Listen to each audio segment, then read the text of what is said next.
Hello and welcome to our Voices in Montessori podcast, brought to you by the Greenspring Center for Lifelong Learning.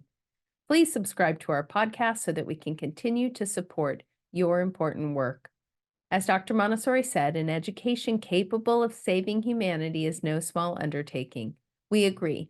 So let's get to work. I'm Tamara Sheesley Balis, and in today's episode, we're talking about the 5 characteristics of the prepared environment and what we can do to keep our environments fresh and renewed and enchanting. My guest today is Sarah Moudry.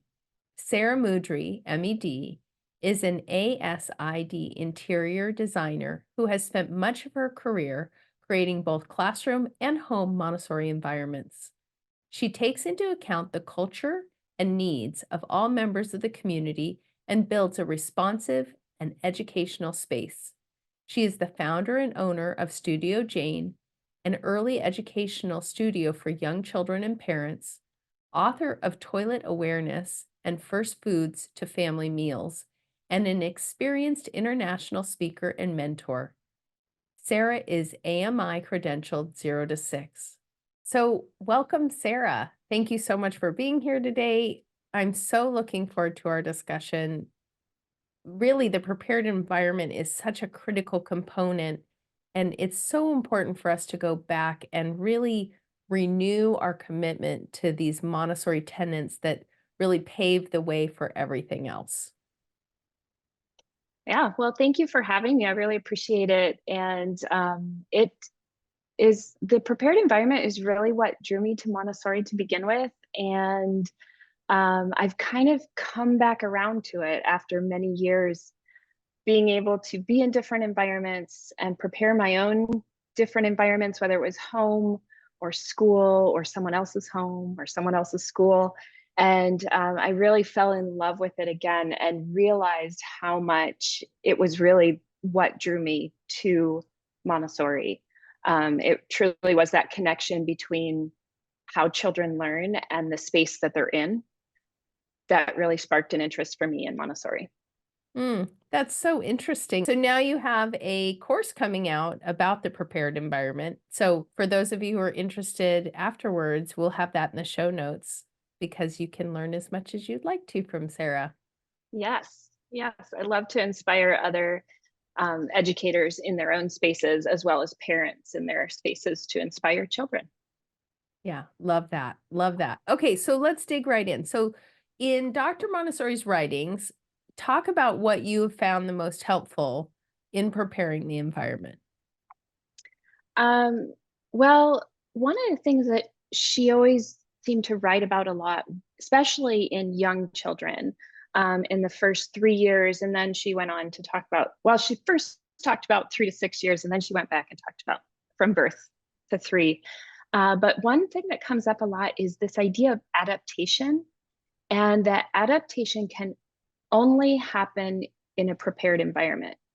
You can only adapt well when you are in a space that is meant for you to adapt to it. So if you're constantly struggling to figure things out or constantly struggling to survive, I mean, if we go back to just, um, living things, they need to be in an environment that allows for them to live, right? So, but she takes it further and talks about how children learn well and can really thrive when the environment is prepared for that.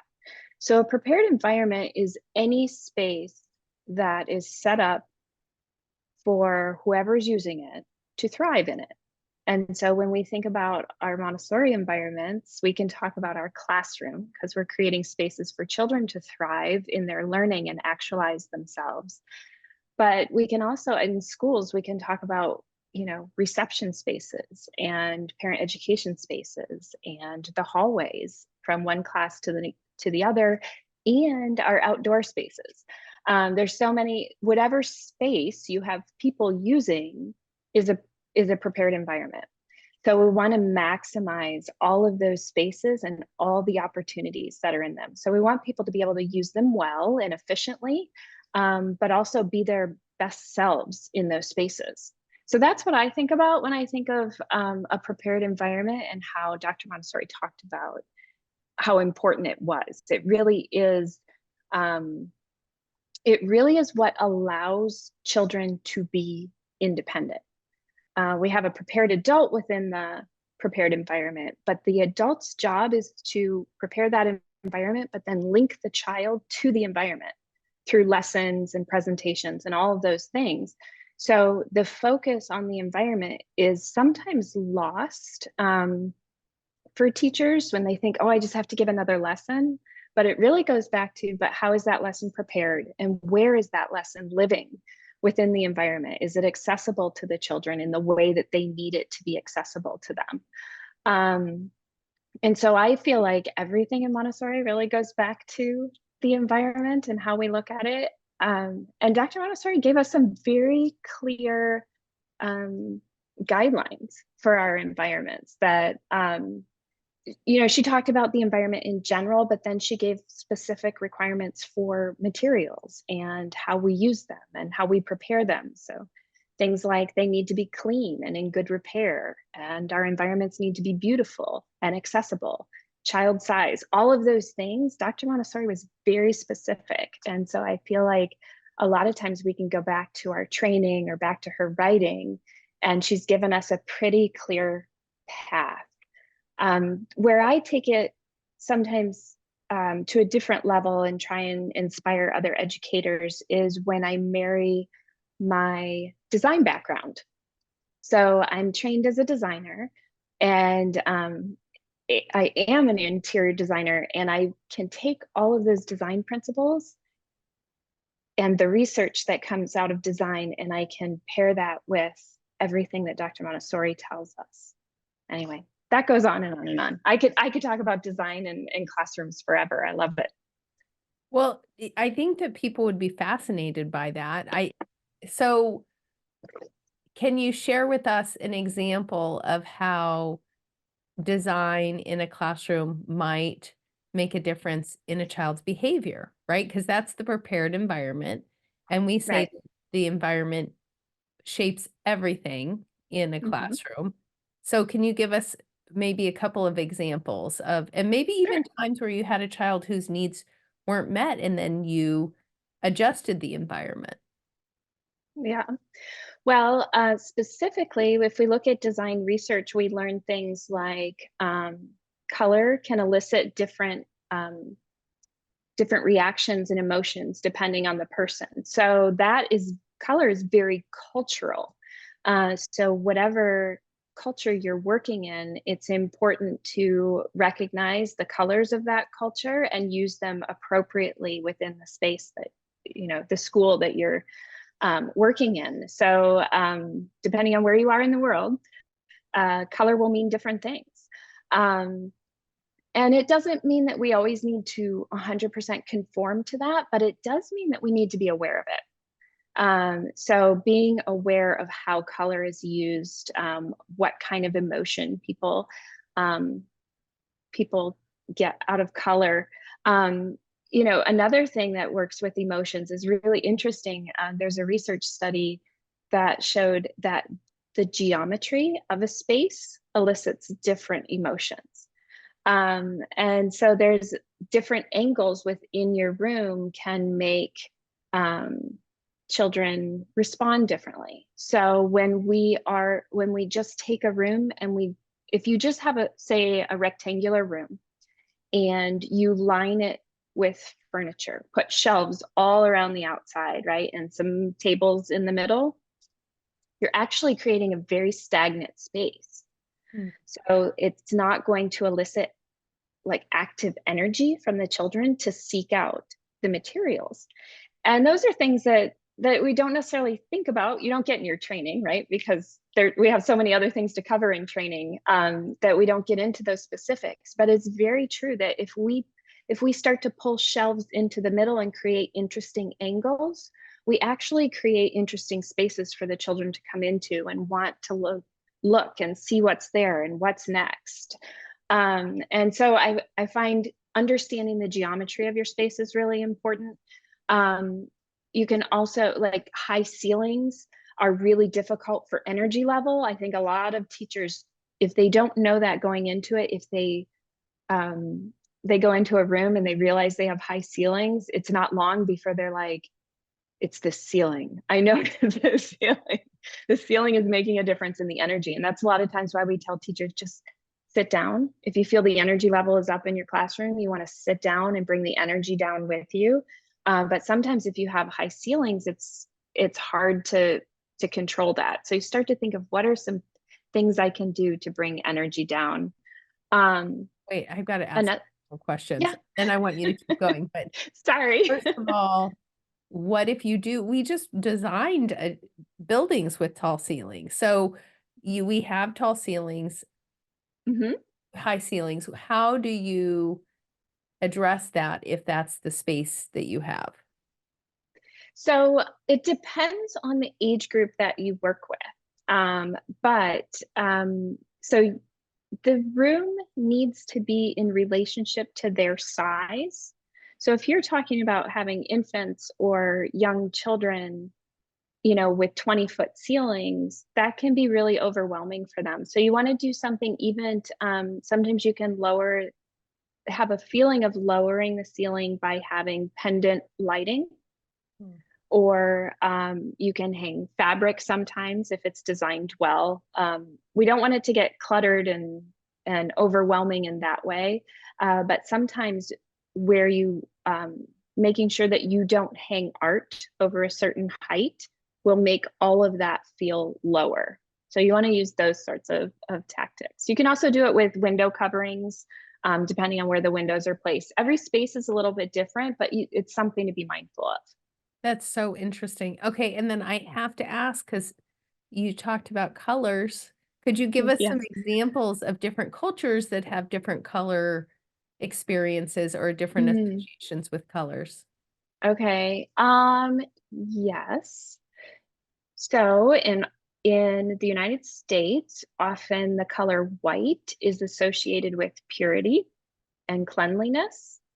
And there is history behind all this. That actually goes back to, I know I'm not going to go way into the story, but I do want to just say it goes back to the Kellogg Company and cornflakes, and a need to purify the body.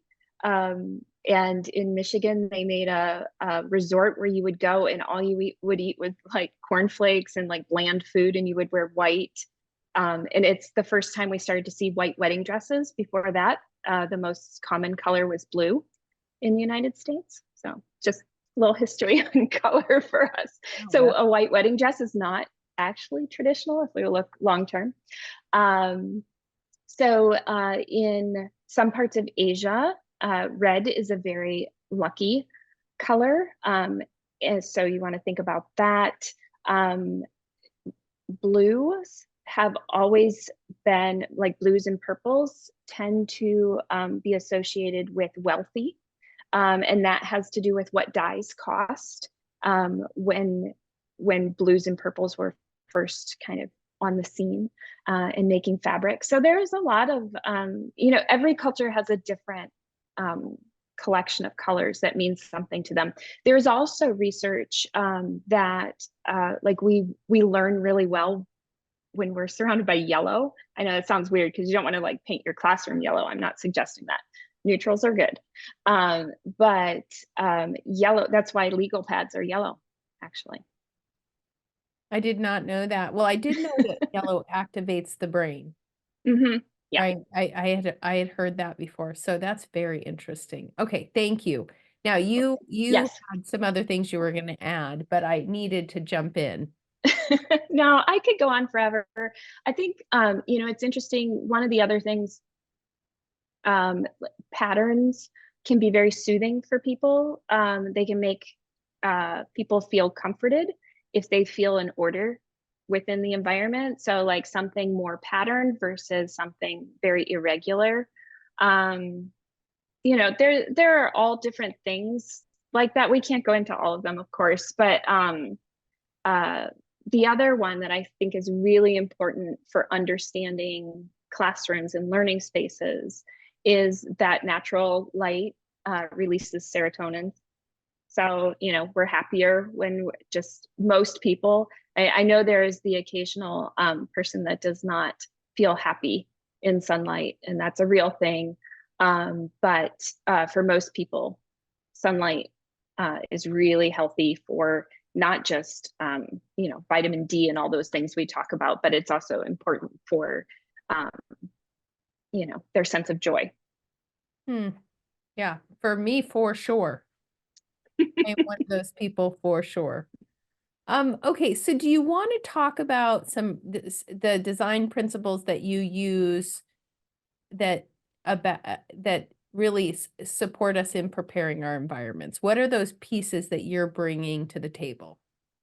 So I like to, and this is one thing that my course goes farther into, but the pieces that I really find important, these are kind of ones that I feel like I've picked out over the years, things that stand out to me. And I think there are about 5 that really stand out to me. So I think the first thing though that I always find important is the invitation into the room. Mm, So, what does that look like? And it looks different for every school or every home because we all have different circumstances. But it's important to notice your invitation.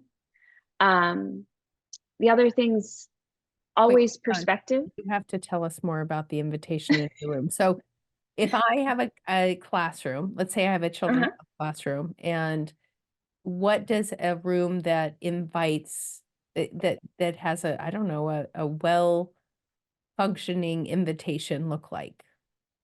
Well, it depends on what you want to get out of. I mean, that's a question for you. If it's your room, what do you want people to feel when they come to the doorway? Okay, I want them to feel welcomed Mm-hmm. and inspired Mm-hmm. and excited to be there, but also a sense of calm and all as well. Can I have all those things? You might have to trial and error some of the things because you also don't want them to feel like overwhelmed or that there's clutter in the doorway. But one of the things I always did, and this worked for me in my classroom when I was working in primary, is I put the pink tower right in the walkway as you came in. So you could see it from all sides. It's, we want to see it from, we want to be able to walk around it. We want to celebrate it. And we want people to be careful as they enter the space. And that was one of the things I wanted to welcome families and children with, was a beautiful, iconic pink tower as they walked into the classroom. But other classrooms are set up to have, do you have your cubbies there? Is there a bench to sit on? If we talk about other spaces in the school, like where parents are visiting, if they're coming for a tour for the first time, what feeling do you want them to have when they get there? That's part of the invitation. Do you want them to be able to read something? Is it about your school? Is it an inspirational quote about Montessori? There's a lot to go over with what the invitation is. But the invitation is really about an introduction of the space and really wanting more. Like, okay, I want to do this. I want to say yes to this invitation. Mm. And so putting things that are inspiring, putting things Mm-hmm.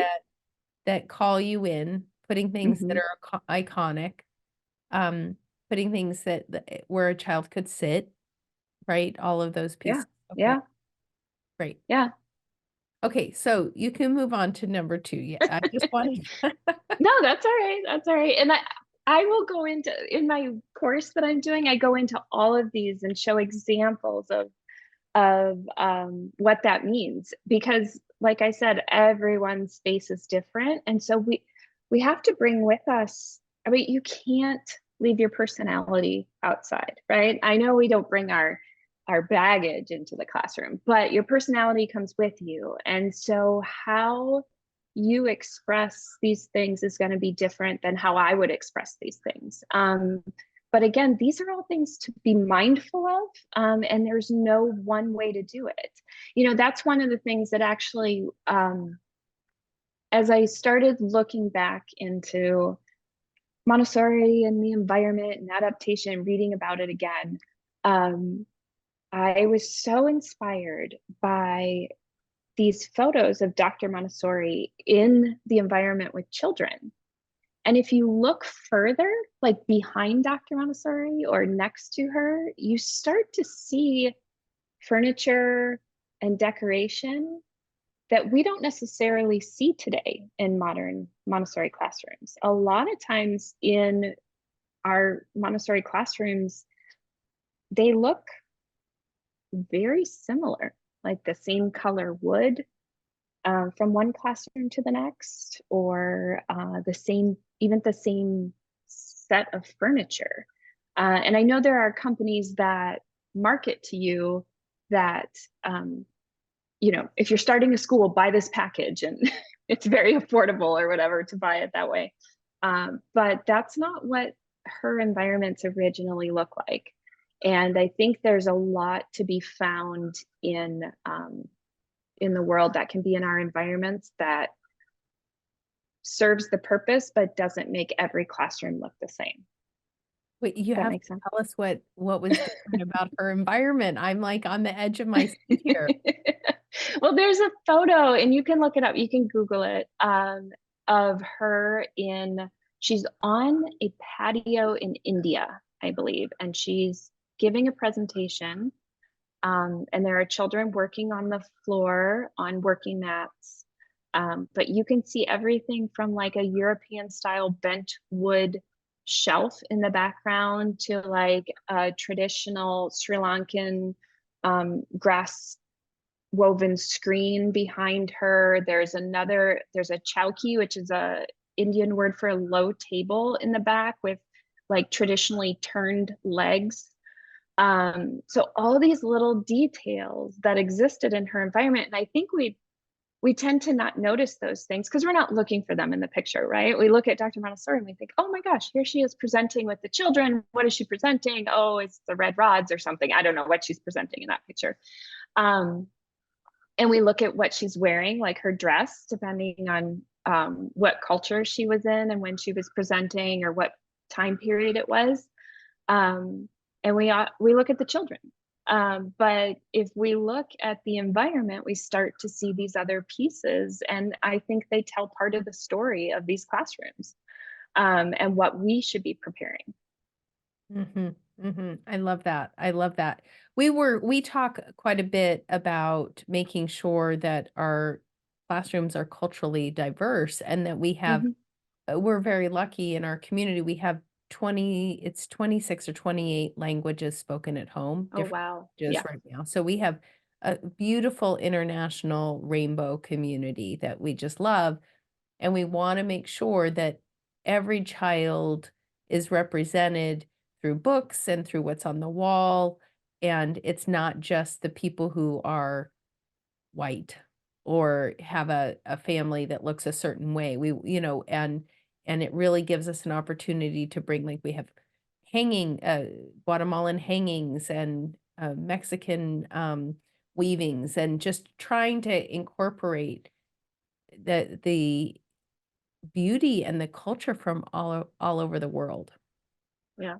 Yeah. Well, that's nice that you have that opportunity to bring that in. Not everyone does. But when you can, and let families know that they are welcome to be a part of the community by, contributing some of their culture, and sharing about it, that's really, can make for a very beautiful environment. It does, it does. It adds a richness and an inclusiveness, I think. So, okay, so keep going. So we've gotten through, I think we've gotten through the invitation. Yeah. We got through the invitation. The next thing I like to think about is perspective, right? Like who's going to be in that space and what does it look like to them? Because a lot of times we are probably the only adult that's going to use that space and it's not really for us. So who is it for and what is their perspective? And that sometimes means sitting on the floor, sitting in the chairs, For some children, it's lying down. How many like primary children do you see, on their bellies working at a mat? And what does the space look like from down there? It's very important um, to see it from all different angles. So I think perspective is very important. And it's interesting because if you think of for someone in admissions, working in admissions, they will not have visiting parents lie down on the floor. Of course, that's not going to be part of the tour. I hope it's not part of the tour, but you never know. But they also have to be mindful of what are we seeing from up above. So a lot of times teachers will make those lower shelves all so beautiful and purposeful and accessible to children, and then use the top of shelves to stack things. And they're like, oh, well, the children can't see it, or they can't see that cabinet, or even what's on top of that cabinet. But all of that clutter adds to another person's experience of that space. So making sure that your whole space is cohesive in that way. So all the different perspectives. We built, when we put in cabinets in we built a number of different buildings and renovated, and we made the cabinets go all the way to the ceiling in the last, because it's so tempting, right? Space is such a premium, and it's so tempting to have things stored up on top of the cabinets, and it doesn't, it looks cluttered. It's gonna look cluttered, and it doesn't look beautiful and pristine. And I think so I really appreciate that. Yeah. Yeah. And clutter can disappear for adults very easily. If we see it in the same place 3 times, we don't really see it anymore. The next time we come in the room, we don't see it. But for children, they can't filter that. So it's definitely part of their experience. Oh, that's so interesting. Yeah. Oh, thank you for that nugget. I did not realize that. Yeah. So the next thing is our environments have to be purposeful. And I think for the most part, most teachers get that because they understand the purpose of the materials. But I think it takes it to, we need to keep pushing ourselves and take it to a next level. And this really gets to the clutter. Like, does everything in your environment have a purpose? Is the purpose to beautify? Which it can be. That could be a real purpose for things. But how many things do you have in your environment that are just about beautifying the environment? And what are the other things for? So sometimes you have things and they have a purpose, but they're not beautiful. So what do you do with that? A whole other question. Well, I think for as far as I can tell, what Dr. Montessori told us is that everything has to have a purpose, and the purpose can be to teach the child about aesthetics and about culture. So that's where I come from, is if you can tell me that this is a conversation piece, the children love to talk about this, they look at this, it's teaching them about beauty and artwork, great. I did used to have someone in a school community who had so many pieces around, and it really ended up, unfortunately, because they weren't individually held anymore, it was clutter. It becomes clutter if you have too much, just like our walls. I mean, your background's gorgeous, right? And part of it is you have one thing hanging on your wall, and then your shelves are limited, right? So it's that's what we want. Yeah.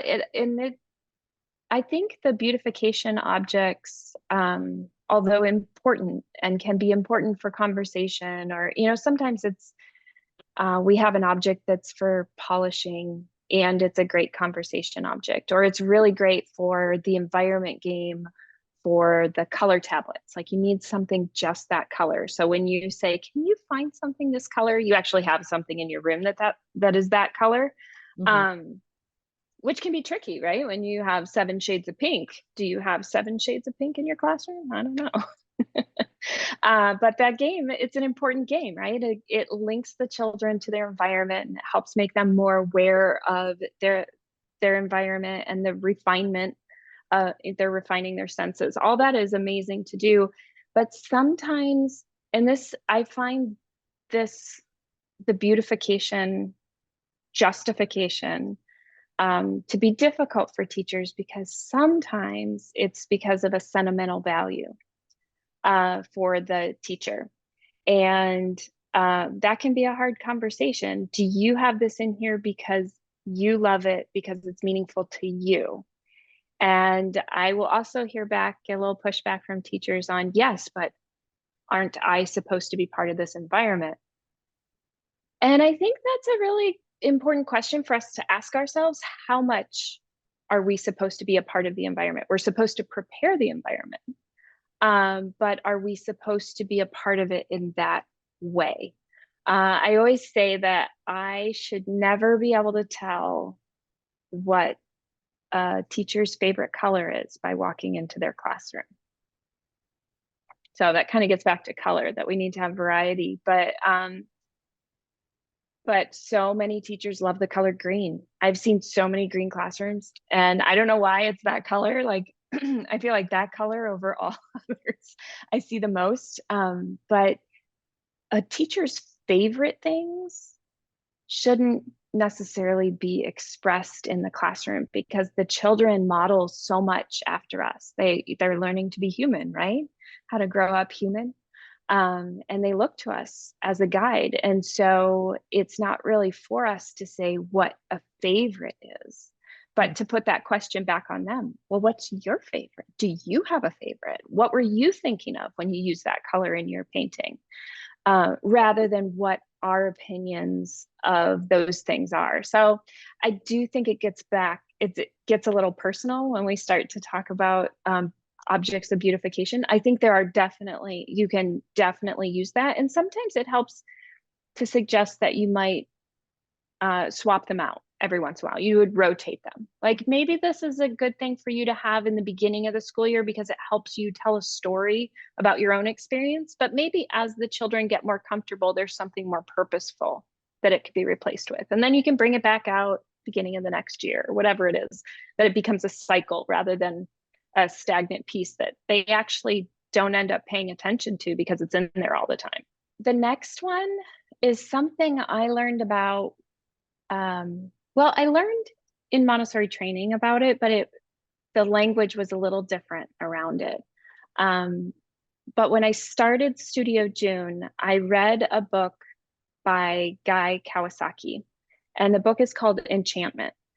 And it really helped me to start thinking about how I give lessons, how I use language in communications, parent communications, email, advertisements, all sorts of things. But it really also helped me kind of hone my language about the environment. And I truly believe that our environments need to be enchanting. And I think Dr. Montessori talked about it. And she used, it's translated from Italian, so maybe the original word she used was enchanting. I don't know. But we often in training would hear to seduce the child, right? Through presentation or through the invitation, through the materials on the shelf, the idea of seducing a child. And I really think enchantment is very similar to that. So I really think our environments can be enchanting. And I think they need to be.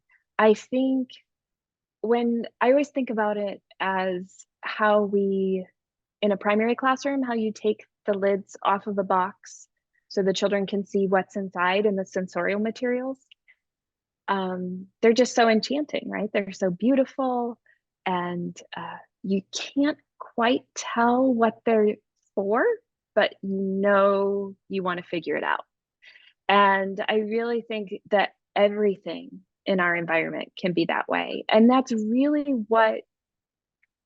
it's what inspires the children to work with an activity, and then the enchantment just grows as they get the lesson and they want to perfect their skills and they want to know what comes next. All of that is enchantment. But I also think it's what makes parents fall in love when they come for a school tour.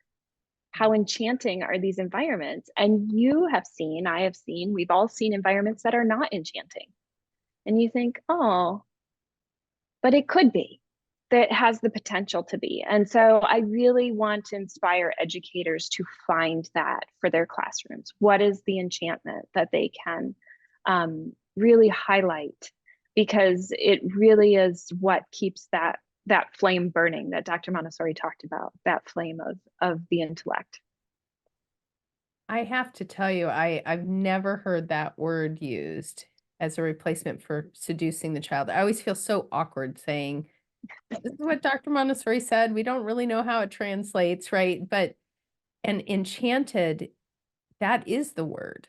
We're looking to have them be enchanted by learning, enchanted by their community and by developing relationships, really almost the self-discovery and finding their enchantment with themselves and Yes. with what they came to the world to do. So it's such a nice word to use there, and I can really see that when I walk in a classroom and things are just so and the creativity has been poured into it and the love and that beauty that's into each piece, and you walk and you get to and it is enchanting. It when and it requires, uh, so much care and purpose and focus and creativity, and what a gift. What a gift to Yeah. you as the guide to actually have something that calls on you to operate in this way that oftentimes can be different than what we're asked to do in so many other areas of our lives, and then what a Right. gift for the children. I love Yeah. that. Love that. It's also a real gift to the parents, I have to say, because they see that in their children and they see it come home and they see that their children are having this enchanting experience and they think, oh, I wish, how many parents have you heard, I wish I could have gone to a school like this, right? Because they see it, they see the amazing experience that their children are having. I also think that in administration, we can use this idea too, like of enchanting parents. We can talk with parents in a way about their child's experience that wants them come, they want more, they want to come back and they want to learn more and they want to stay connected with the school community and they want to give back because they see all of these amazing experiences that happen um, by how we are continually enchanting our community. So we have to be enchanting as a school, not just as the individual classrooms, but as a whole school. And I think it's possible. It just takes some focus. That's a good point. That's a good point. Whenever I walk in to our school community, and we have a beautiful front desk now, and whenever there's stuff stacked behind it, like, "Oh, where else could we put this?" And what I'm really asking for now, I love having language for it, is that when I walk in, it feel enchanting. And I don't think you can do enchanting if you have clutter. I think Yeah. that's my personal. And well, you're a design expert. Can we have enchanting if it's cluttered? No, I don't think so. I think in order for it to be enchanting, I think it needs to be intentional. And clutter is, I am trying to think of an example of when clutter would be intentional. I mean, maybe some sort of art experience exhibit, but I don't think that exhibit is probably trying to convey the feeling of enchantment, maybe more of stress or disorder. Yeah. Mhm. It can, right? Yeah. Yeah. Yeah, that's beautiful. Thank you. I love that. I love that language. Okay, so number 4 is enchantment. Yes. Number 4 is enchantment. And then number 5 is surrender. And this is a little bit what I talked about before, but I think, right now we're talking about our classroom environments and we all know this. We hear this in training. You prepare your environment and then you hand it over to the children. I mean, you hand it over in the way of lesson. You don't just say, have at it, right? You give purposeful lessons. But you truly have to surrender your environment. And I think that gets back to a little bit what I was talking about with, does an item have purpose? How much of that environment is a reflection of you versus your work and your preparation? So I think for the prepared adult, this gets into ego a little bit. What if somebody comes in and could support you in developing a more enchanting environment? Do you take it personally, or can you see that it's for the better environment for the children?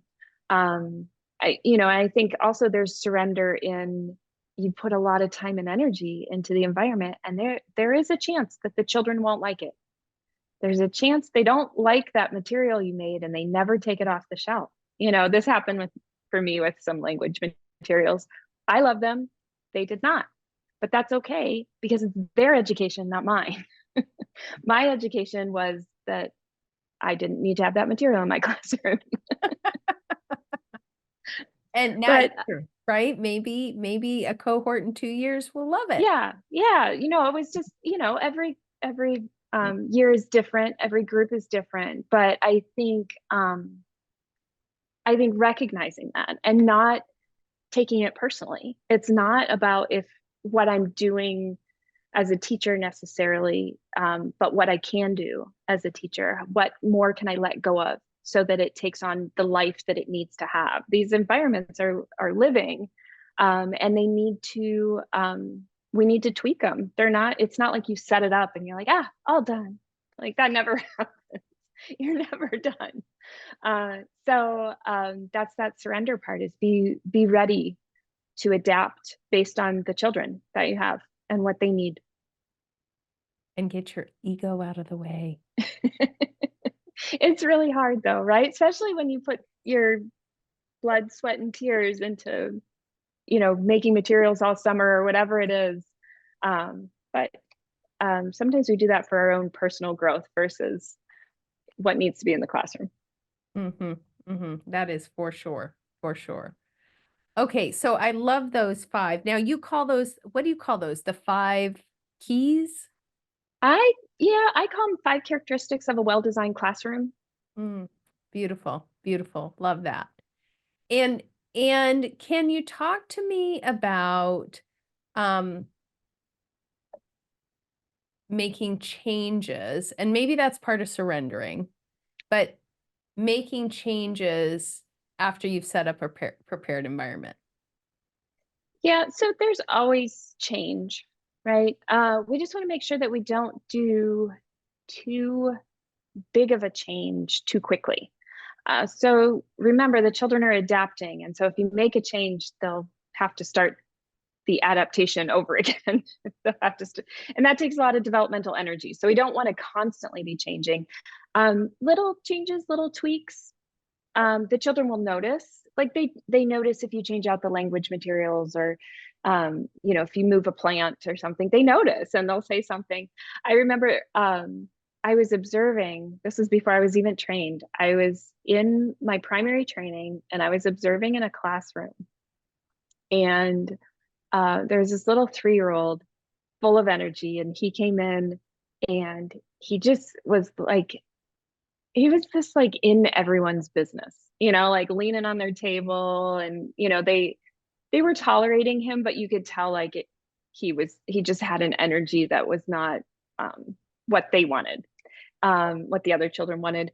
And the guide was present, but not trying to control the child in any way, just kind of watching and see what he did. So all of a sudden, one of the framed pictures on the wall like caught this little boy's eye, and he looked at it, and then he stood in front of it for a long time, and then he went and he took it off the wall, and then he walked around the classroom a number of times, and then he found another framed one and he took that off the wall, and then he switched them. He put them like in opposite places, and then he like stood back and he looked at, and this is like a 3-year-old, And he looks at him and he was very happy with himself and his work. And then he went on to choose something off the shelf, very concentrated, doing his work. And I thought it's such a reminder that like we might not know.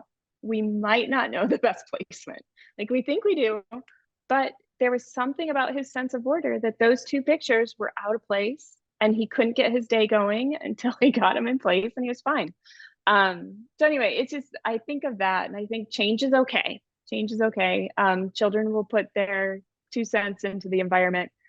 If you're going to do a really big change, like you realize the traffic pattern isn't right in your classroom, or you've created a runway where children are running through, don't change in the middle of class. Just take a mental note.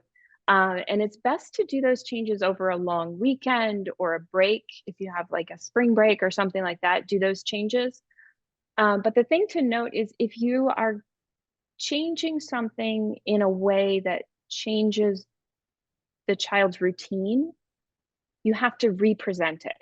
So however you want them to use the new arrangement, you need to show them that and give it to them as a lesson. And you can do that in a group lesson. Sometimes like we would do a grace and courtesy lesson, or I just wanted to show you about this new thing that I've been trying. It's called a dish rack. We're going to put our dishes on the dish rack. But you need to introduce it to the children. You can't just put something new in the environment and expect that they know how to use it, because everyone will be disappointed then, because the adult was like, it's not what I thought it was going to be. And the children are like, what is this?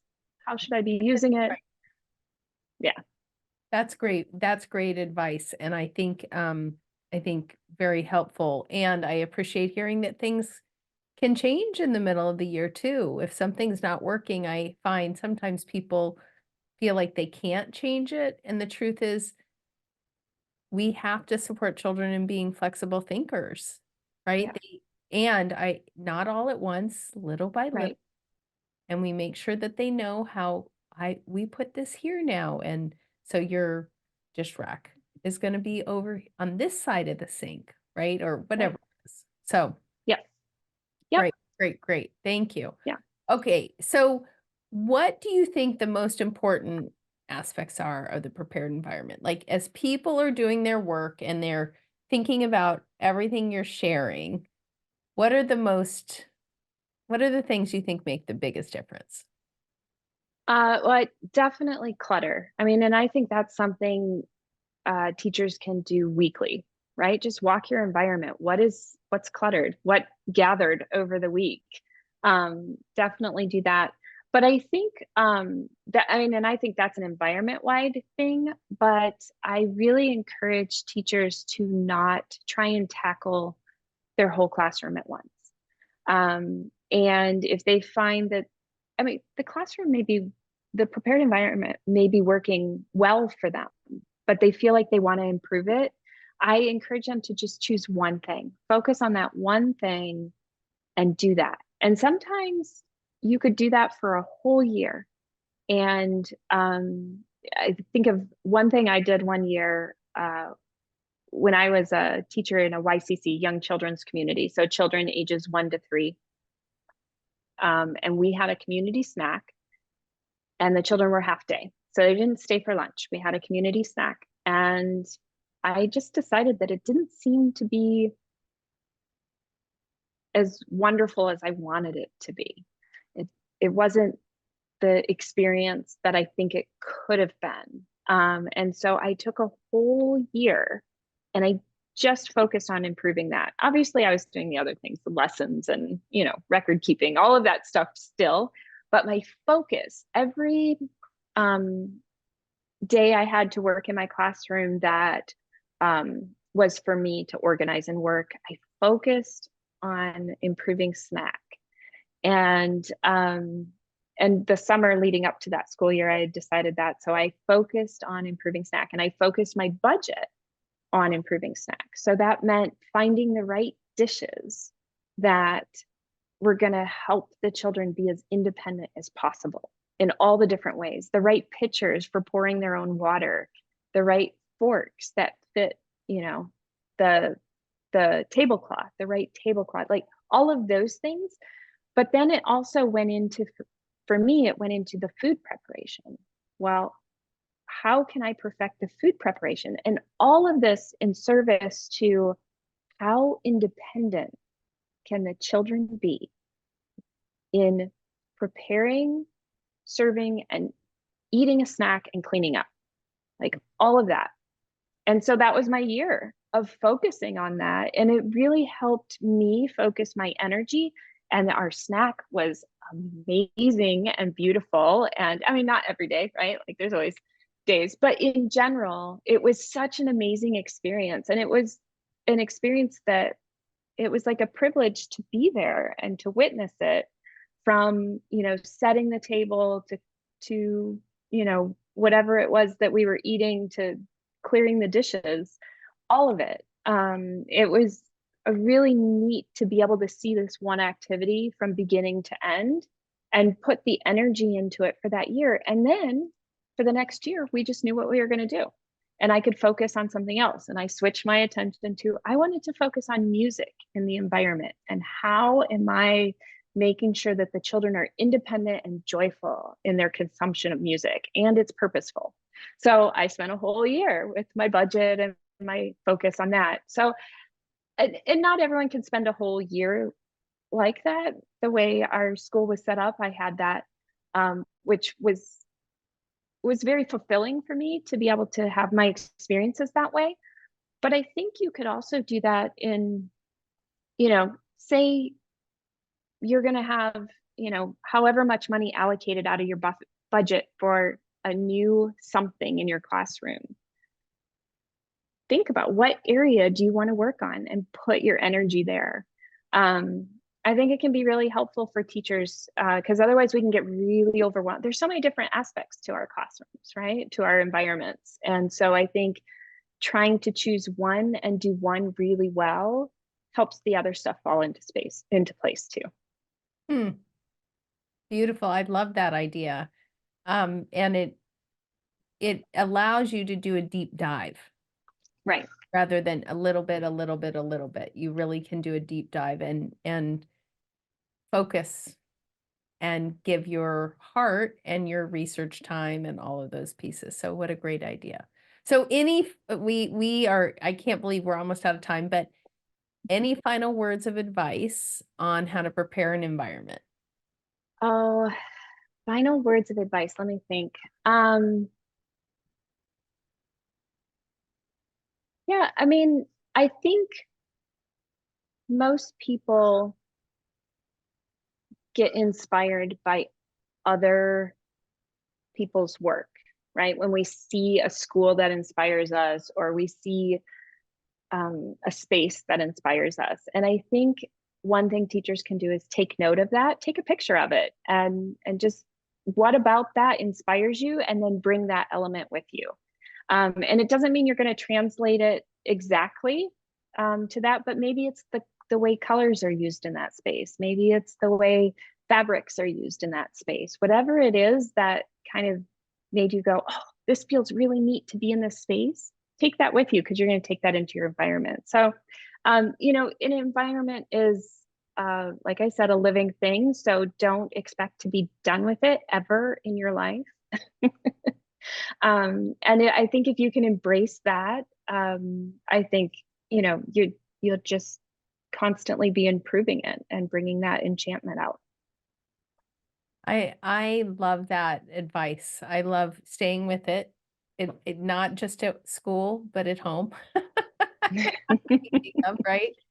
And Yes. I really appreciate the idea of bringing in images and things that inspire us. I find so often when we're kind of stuck or we need inspiration, there's so much out in the world to call on, and we sit there and we try to pull it from our own brains, yet the universe, the world is giving us inspiration at any given moment. We just have to awaken to it. Yeah. And so, Sarah, thank you so much for coming and spending time with us today and sharing your expertise. It's been absolutely a pleasure to talk to you.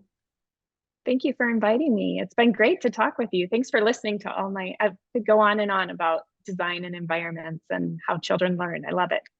Well, I'm so glad that we got to talk to you, and now hopefully folks will go take a look at your course too, because there's lots to learn there.